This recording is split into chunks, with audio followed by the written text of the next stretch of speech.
बात उस समय की है जब भगवान बुद्ध इस धरती पर अवतरित थे। एक आदमी जिसके पास धन दौलत की कोई कमी नहीं थी, जीवन बिताने के लिए एक चरित्रवान पत्नी और राम लक्ष्मण जैसे 2 बच्चे भी थे। सब कुछ था उसके पास। फिर एक दिन उस आदमी के मन में भगवान को पाने की लालसा जगी।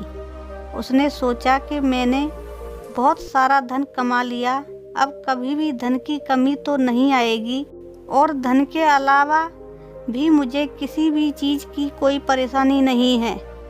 बस अब बचे कुचे जीवन में मुझे ईश्वर के दर्शन करने हैं। उस आदमी ने ईश्वर को खोजने की ठान ली।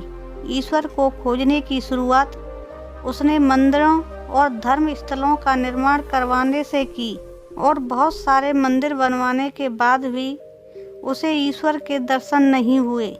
फिर उसने दान पुण्य करना शुरू कर दिया। उसने अपने खजाने में से बहुत सारा धन दान पुण्य में लगा दिया, लेकिन फिर भी उसे ईश्वर के दर्शन नहीं हुए। फिर उस आदमी ने सोचा कि अब मुझे बड़े धामों की तीर्थ यात्रा करनी चाहिए। उस आदमी ने बहुत से तीर्थ स्थलों की यात्रा की और उनके दर्शन किए। ऐसे ही 20 साल गुजर गए और उस आदमी को ईश्वर कहीं नहीं मिले।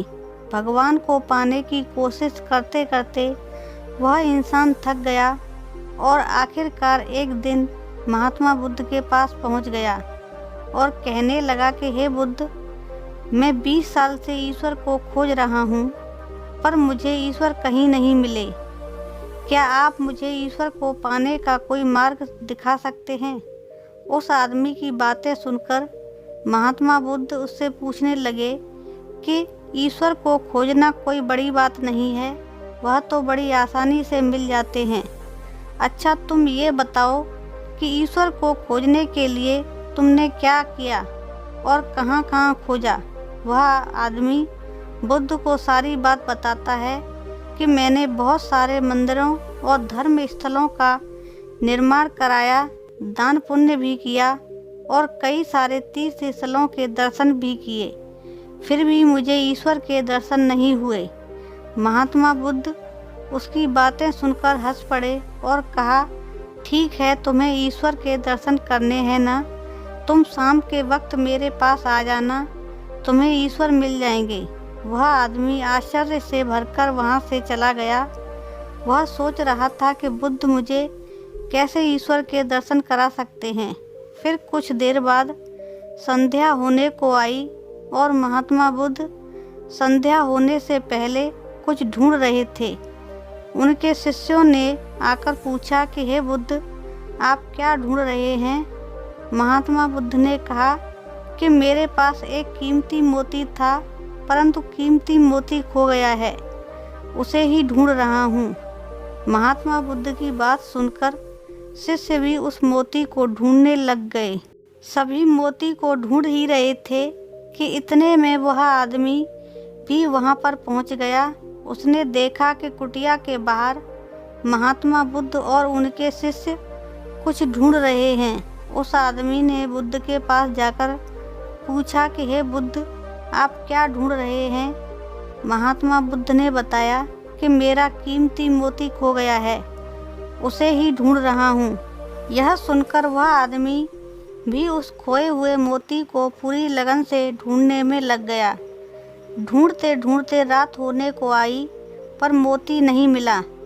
वह आदमी परेशान हो गया और फिर उसने महात्मा बुद्ध से पूछा कि गुरुजी, आपने आखिरी बार मोती को कहाँ देखा था? ठीक से याद कीजिए।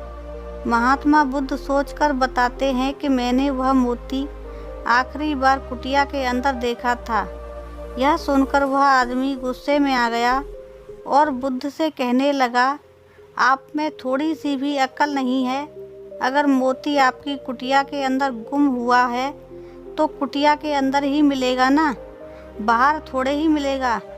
आप सब बेकार में इधर उधर ढूंढ रहे हैं और मुझे भी अपने साथ ढूंढवा रहे हैं। आप अपना तो समय व्यर्थ कर ही रहे हैं और दूसरों का भी समय व्यर्थ कर रहे हैं। फिर महात्मा बुद्ध उस आदमी की तरफ देखकर मुस्कुराने लगे। यह देखकर वह आदमी बोला कि आप हंस क्यों रहे हैं, मुझे कुछ समझ नहीं आया।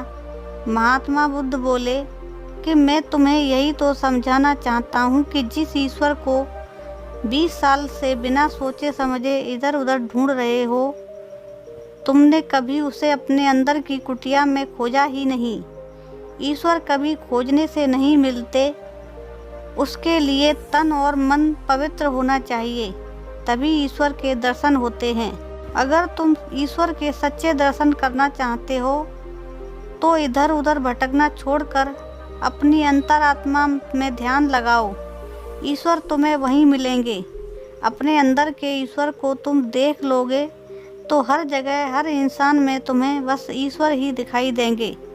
महात्मा बुद्ध की अमृत वाणी सुनकर उस आदमी को अपनी गलती का एहसास हो गया और बुद्ध के चरणों में गिरकर माफ़ी मांगते हुए कहा कि मैं बेकार में ही इधर उधर भटकता रहा।